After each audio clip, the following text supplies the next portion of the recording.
The globalist web, how power elites manipulate nations and shape wars. In the shadowy world of geopolitics, public figures are often little more than stage actors performing roles written by those who truly hold the power. Sir Keir Starmer, the current leader of the UK's Labour Party and its Prime Minister as of 2024, fits this mold perfectly. A carefully placed pawn in a long-running game orchestrated by the financial dynasties that have shaped global politics for centuries. Among the most influential of these are the Rothschilds and the Rockefellers, the architects of a globalist agenda that has infiltrated nearly every major institution of Western power. The financial puppet masters. The Rothschild banking dynasty, which rose to prominence in the 18th and 19th centuries, established its grip on Europe through a transnational web of family-run banks. Their influence over central banking systems, especially the Bank of England and, by extension, the City of London, has long been a cornerstone of their power.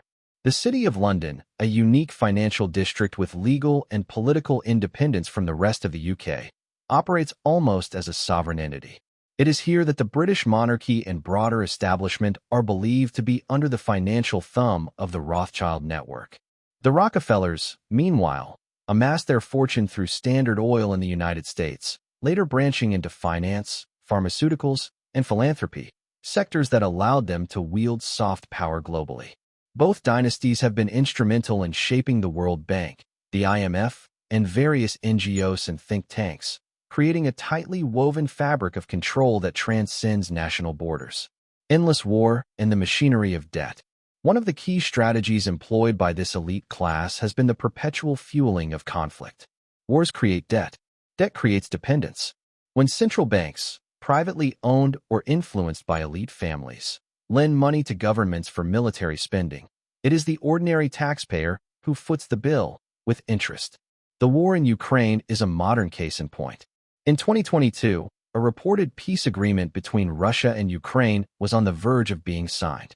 Yet, Boris Johnson, then Prime Minister of the UK, flew to Istanbul to dissuade Ukraine from proceeding.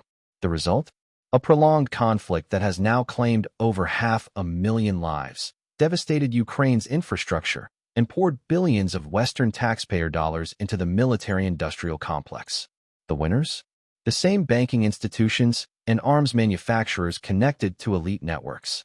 Controlled opposition and the illusion of choice. Donald Trump, often seen by his supporters as an anti-establishment maverick, was himself tied into this elite structure. When his Atlantic City casino empire crumbled in the 1990s, it was the Rothschild-connected banker Wilbur Ross, then at Rothschild Incorporated, who orchestrated the bailout. Ross would later serve in Trump's cabinet. The implication is stark. Even outsiders are often beholden to the very forces they claim to oppose.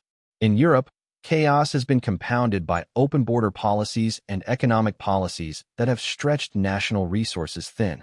The Italian police's recent crackdown on migrant-related unrest was a necessary assertion of national sovereignty.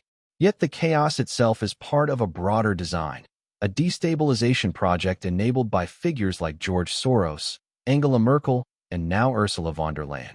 Each has played a role in implementing policies that benefit global capital at the expense of national cohesion. Greater Israel and the resource game. Perhaps nowhere is the manipulation more glaring than in the Middle East. The October 2023 attack on Gaza echoed the chaos of 9/11, both incidents marked by intelligence failures and timing that served a broader geopolitical narrative. In Gaza, the result was the loss of territorial control and vital offshore gas reserves to Israeli interests.